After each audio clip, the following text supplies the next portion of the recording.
that's also a good point. I actually thought this was a problem in the first film as well. Why does Kevin not go around to any of the other houses and say that he's home alone? Is no one else at home? But obviously it's a bigger problem in this house because the spies are actually going into other people's houses, and by pure luck, there's no one at home. There's nobody who works from home. There are no mothers, there are no toddlers, no babysitters, no cleaners, no builders doing work, nothing. So yeah, that is a good point. Hello, this is Karen. Hi, how's it going? I think both ships are overvalued. And then he trains the parrot. He trains the parrot to record a fake message on the answering machine. And then he uses the same John Hughes gag for a third time. This is comical now. Well, actually, no, it isn't. I'm just quoting something he said earlier in the review. Seriously, you're using the same gag 3 times. And this, by the way, is not the last time he's going to use it in this review. Why? Why are you using the same gag over and over? Again, it's just him as John Hughes describing the scene and basically just saying to his viewers, it speaks for itself. You know, can't you just see how awful this is? To be fair, this scene is kind of stupid. But is there no actual joke you can make about it? You can just pretend to be John Hughes describing the scene? It's a video camera. Someone's on to us. Wait, now just hear me out. What if it's a 5-year-old boy who wired a security system in his own house? Oh, come on. That's something John Hughes would come up with if he was on Quaaludes. Did I really just write that? Did you really just use the John Hughes gag for a 4th time in this review? Alex drives the car away with the chip inside.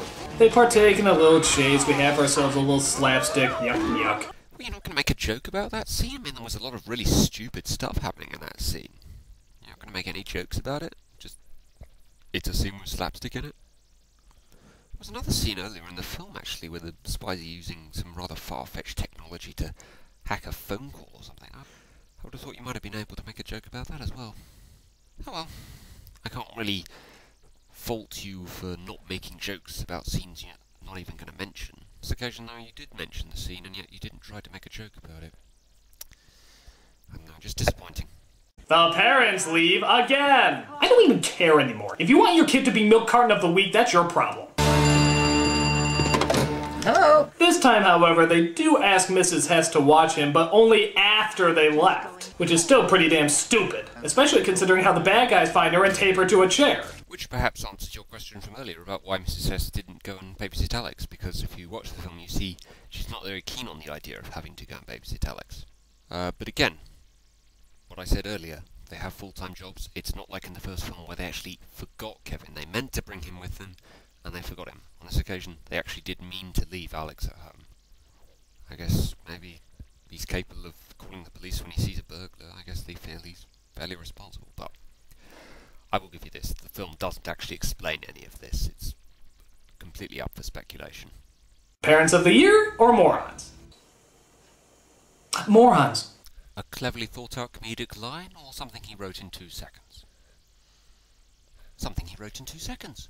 First he tries to trick the woman by controlling the dog with a dog whistle. He doesn't have a dog, but he has a dog whistle. I'm sure he just buys cat food for fun, too. Well, fair point, and a fairly amusing line to go with it, so, yeah. You hit your target on that occasion.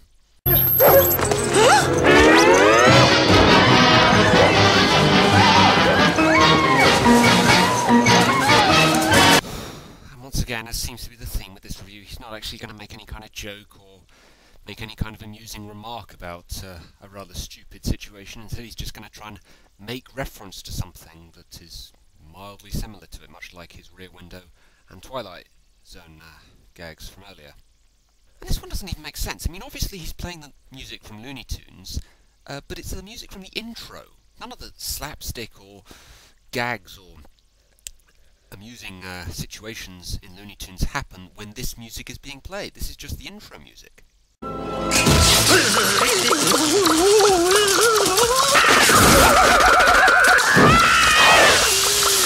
gonna eat lightning, and you're gonna drop thunder. Okay, That was quite clever. I'll give you credit for that one, because it wasn't that the situation was similar to something in Rocky, it was actually something Mickey said. That was brilliant.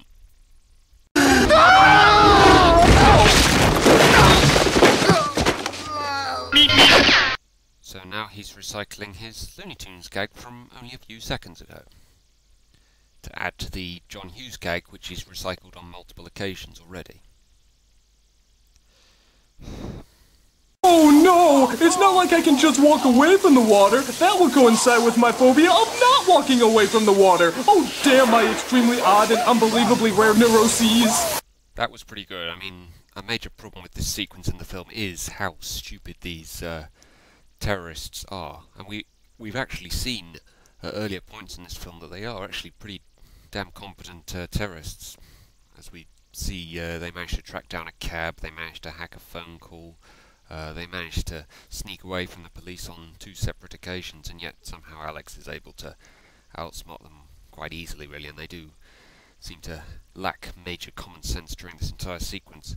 However, to adapt that little commentary you just gave so that it is appropriate for a scene in the first film, oh no, it's not like I can't just walk away from the iron that's falling towards my head.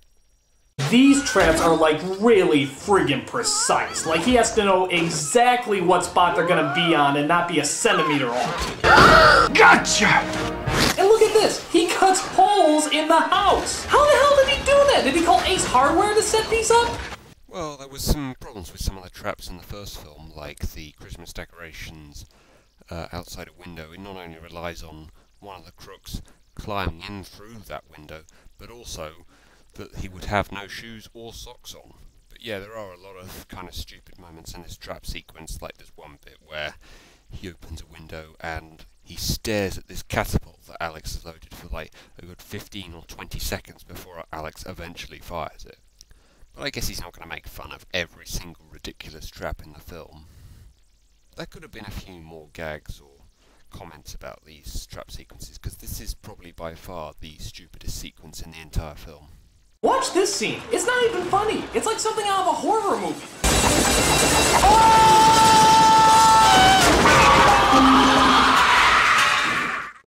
Jesus. I wouldn't say that's really any worse than Harry having his head blown up with a blowtorch, or Marv being electrocuted so that he turns into a skeleton. Turn the crank and snap the plank and boot the marble right down the chute. Now watch it roll and hit the pole.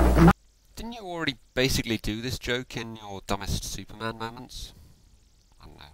Seems a bit cheap to use the exact same clip. Believe it or not, the mother actually calls in the middle of all this, and Alex says that everything is fine. Honey, you're all out of breath. Is something wrong? No, everything's fine. Oh yeah, just fighting 4 terrorists and fleeing for my life. But don't worry, you have deadlines to meet.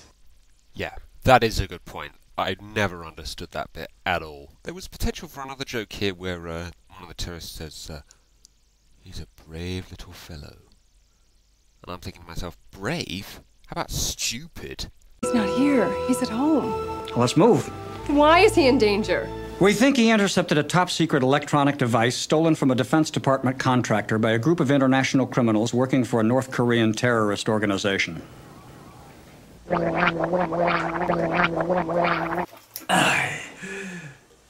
Period. Again with the John Hughes gag, what is that, 5 times now? Well, at least it was brief this time. There was actually another moment in the scene that I was kind of thinking you might make fun of, where the sister actually goes over to the FBI agent or whatever he is, and he says, "You will tell us about our little brother and why he's in danger." And the guy's just like, "Blimey, well, can't argue with that, okay, I'll tell you." Yeah. Very easily intimidated, these FBI agents. Didn't mention it though, oh well.